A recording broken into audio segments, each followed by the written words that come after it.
Jeg skal fremlægge om andengradsligningen som overemne. Andengradsligning. Som har formlen ax i anden plus bx plus c er lig med 0. Og herunder skal jeg så bevise diskriminantformlen.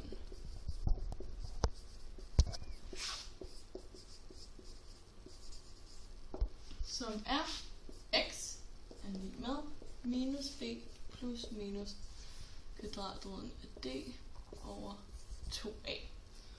Og til det her bevis, der har vi så også diskriminanten.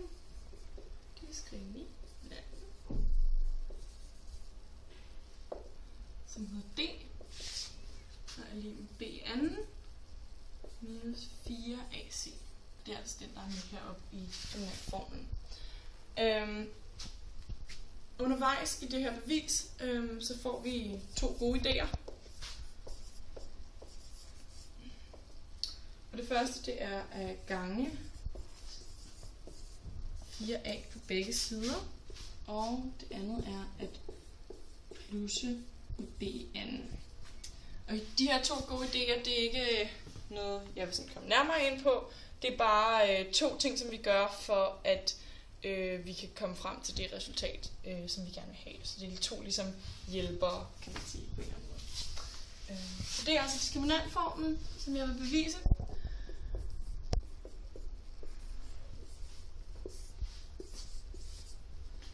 Yes.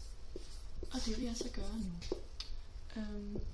Det der bevis, der tager jeg udgangspunkt i formen for andengradsligningen, som vi så starter med at skrive op her. Ax anden plus bx plus c er lig med 0. Det første vi gør er så at gange med 4a, som var den første af vores gode idéer. Så vi så smider alt det her inde i en parentes. Og så hernede, så ganger vi så ind i parentesen. Så der kommer til at stå 4a gange 4ax i anden, den bliver til 4a i anden x i anden, plus 4abx, plus 4ac er lige med 0, fordi 0 gange 4a, det bliver 0. Så bruger vi så den anden gode idé, og plusser med b i anden. Så der kommer til at stå 4a i anden x i anden, 4a i anden x i anden, plus 4abx plus 4ac plus b anden er lige med 0 plus b anden. Og det vi så bare kan gøre her, fordi at 0 plus b anden er lige med b anden, det er, at vi bare sletter her. Så b anden herovre.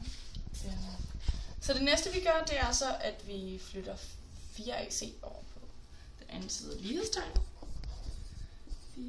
4x i anden, 4x plus b anden er lige med b anden minus 4ac. Og den her b anden minus 4ac, den ligner d, som vi har sådan herovre. Den er faktisk det samme som d herovre. Så det vi egentlig bare kan gøre her nu, det er, at vi kan slette det, og så bare skrive d i stedet for. Og det, der så står på den anden side lige med tegnet, det vil vi så gerne have til at stå lidt pænere. Så derfor så bruger vi en kvadratsætning.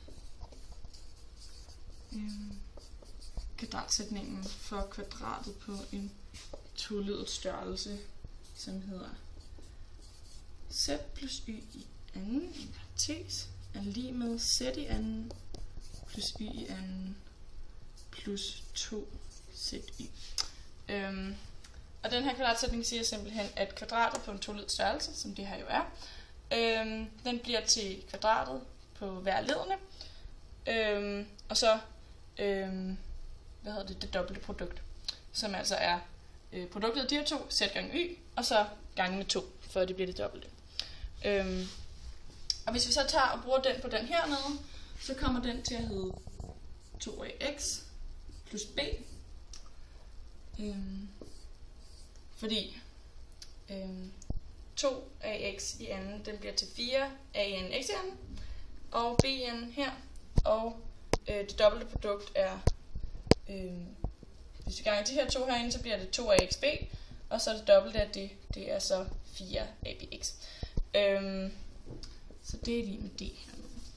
Så for at få fjernet potensen og parentesen herovre, så tager vi kvadratroden. Så der kommer til at stå 2ax plus b i anden. Kvadratroden af det er lige med plus minus kvadratroden af d. Og grunden til, at vi skriver plus minus her, det er fordi, at når der står d hernede, så er det egentlig det samme som at skrive kvadratroden af d i anden. Og fordi at når noget står i anden, så vil det altid være positivt. Så kan vi ikke vide, om det vi har startet ud med har været negativt eller positivt. Så derfor skal vi have stående både plus og minus. Så det bliver faktisk bare til 2ax plus b er lige med plus minus kvadratroden af d. Så skal vi egentlig bare isolere for at få x til at stå alene. Så vi starter med at trække b fra.